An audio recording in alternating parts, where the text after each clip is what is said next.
ఇప్పుడే country delight యాప్ని download చేసుకోండి. Download the country delight app now. இங்கு கூடியிருக்கும் அனைவருக்கும் முதற்கண் வணக்கம். అందరికీ నమస్కారం.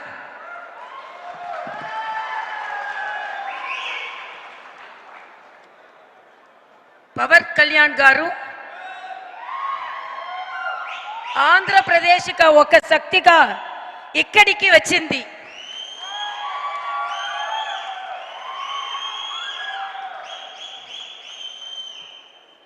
పవన్ కళ్యాణ్ గారు మీ సుదర్శన స్వాగతం. మీరు మా దగ్గరకు వచ్చినందుకు నాకు చాలా సంతోషంగా ఉన్నది. మీరు ఇక్కడికి వచ్చినందుకు నాకు సంతోషంగా ఉంది. నాకే కాదు, తమిళనాడుగా సంతోషంగా ఉన్నది. మీరు సుదర్శన మాకు బలాన్ని ఇస్తుంది. మీరు సుదర్శన మాకు బలాన్ని ఇస్తుంది. So I am really very happy to receive you. இங்கு கூடியிருக்கும் அனைவருக்கும் முதற்கண் என் வணக்கத்தை தெரிவித்துக் கொள்கிறேன். மரியாதைக்குரிய பவன் கல்யாண் கார் அவர்களை தமிழகம் வருக வருக வருக என இரு கரம் கூப்பி கையொலி எழுப்பி வரவேற்கிறது. இன்று இவரின் வருகை தமிழகத்தில் ஒரு மிகப்பெரிய மாற்றத்தை ஏற்படுத்த போக இருக்கிறது. தமிழகம் ஆன்மீக பூமி என்பதை இவரின் வருகையினால் நாம் நிரூபிக்க போகிறோம். தமிழகம் என்றுமே ஆன்மீக பூமிதான். இது பெரியாரின் மண் அல்ல, பெரியாழ்வாரின் மண். இது அண்ணாவின் மண் அல்ல, ஆண்டாளின் மண் என்பதை நிரூபிப்பதற்காக பவன் கல்யாண்ஜி அவர்கள் வந்திருக்கிறார்கள். அவர் வந்தவுடனே அவருக்கு மரியாதைக்குரிய அண்ணன் நயினார் நாகேந்திரன் அவர்கள் தலைமையில் இன்று நாம் வேல் கொடுத்தோம்.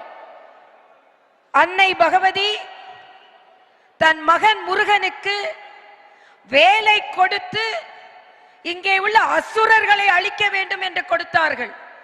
அதே போல மரியாதைக்குரிய பவன் கல்யாண் அவர்கள் அறுபடை வீடிற்கு சென்று முருகனின் பக்தனாகவே இங்கே வந்திருக்கிறார்கள்.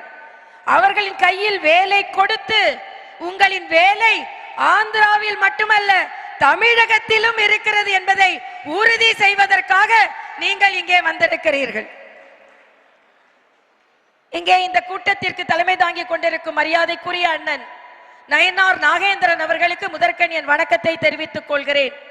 உங்கள் தலைமையில் மரியாதைக்குரிய சகோதரர் பவன் கல்யாண் போன்றவர்களின் துணையோடு நிச்சயம் தமிழகத்தில் மிகப்பெரிய மாற்றத்தை நாம் ஏற்படுத்துவோம் என்பதை இங்கே உறுதியாக நாம் சொல்ல இருக்கிறோம்.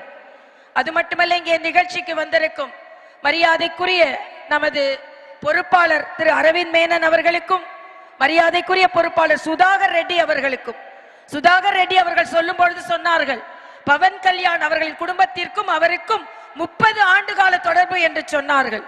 அவருக்கும் எனது வணக்கத்தை தெரிவித்து, இங்கே அனில் ஆண்டனி அவர்கள் இளைஞராக இருந்து எங்களுக்கு வழிகாட்டி கொண்டிருக்கிறார். அவருக்கு எனது வணக்கம். இங்கே அண்ணன் சக்கரவர்த்தி நாயுடு அவர்களுக்கும் எங்களது வணக்கம்.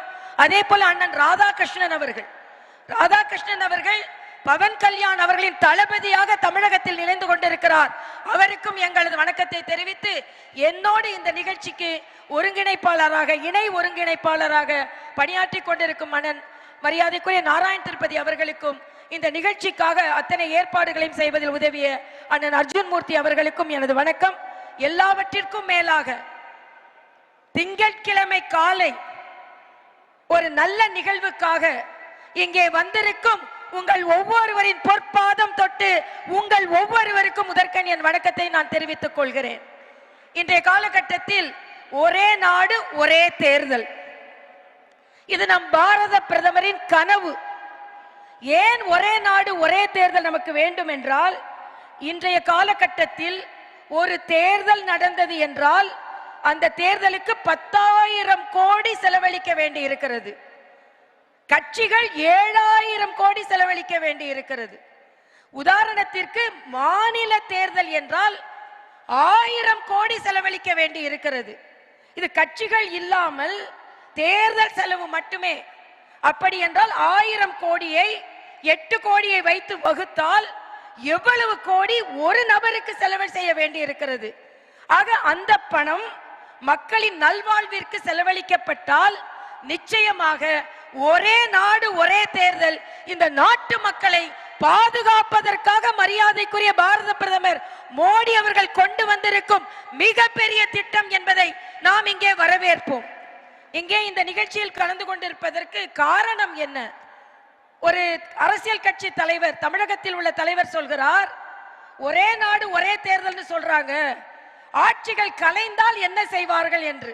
நான் ஒரு டாக்டர், வந்த உடனே நீங்கள் கருவுற்றிருக்கிறீர்கள், ஒரு குழந்தையை பெற்றெடுக்க போகிறீர்கள் என்று சொன்னால், டாக்டர் அபார்ஷன் ஆயிடுச்சுன்னா என்ன செய்யறது முதல்ல கேட்டா எவ்வளவு கொடுமையோ அதே போலத்தான் இந்த தேர்தல் முழுமையாக மக்களுக்கு பலன் தர வேண்டும்.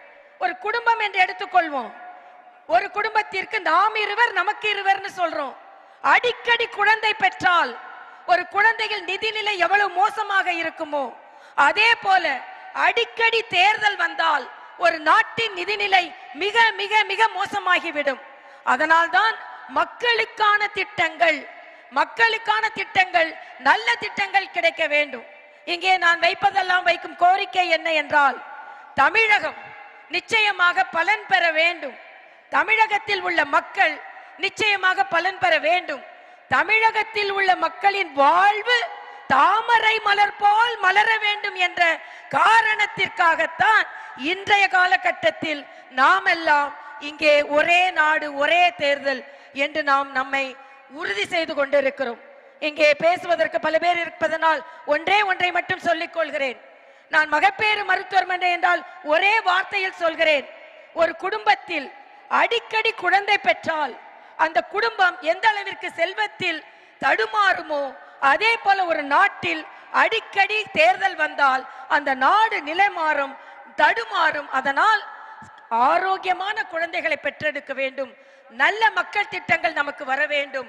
அதனால் ஒரே நாடு ஒரே தேர்தல் இங்கே வர வேண்டும். ஒரே நாடு ஒரே தேர்தல் வர வேண்டும் என்றால் இங்கே நமது இயக்கம் பல பெற வேண்டும். அதற்கு பவன் கல்யாண் போன்றவர்கள் எல்லாம் நமக்கு உதவி செய்வார்கள் என்று சொல்லி, ஒரே நாடு ஒரே தேர்தல் வர வேண்டும் என்றால் பாரத தேசம் முழுவதும் தாமரை மலர்ந்ததை போல, நான் அடிக்கடி சொல்வதை போல, சூரியன் உதிக்கிறதோ இல்லையோ, கைகள் உயர்கிறதோ இல்லையோ, தாமரை மலர்ந்தே தீரும், தாமரை மலர்ந்தே தீரும், தாமரை மலர்ந்தே தீரும். அதற்கு ஒரே நாடு ஒரே தேர்தல் வர வேண்டும் என்றால் நாமும் இங்கே பலம் பெற வேண்டும் என்று கூறி உங்களிடம் விடை பெறுகிறேன். நன்றி, வணக்கம். సుమన్ టీవీలో మీ పర్సనల్ అండ్ బిజినెస్ ప్రమోషన్స్ కోసం కింది నెంబర్కి కాంటాక్ట్ చేయండి.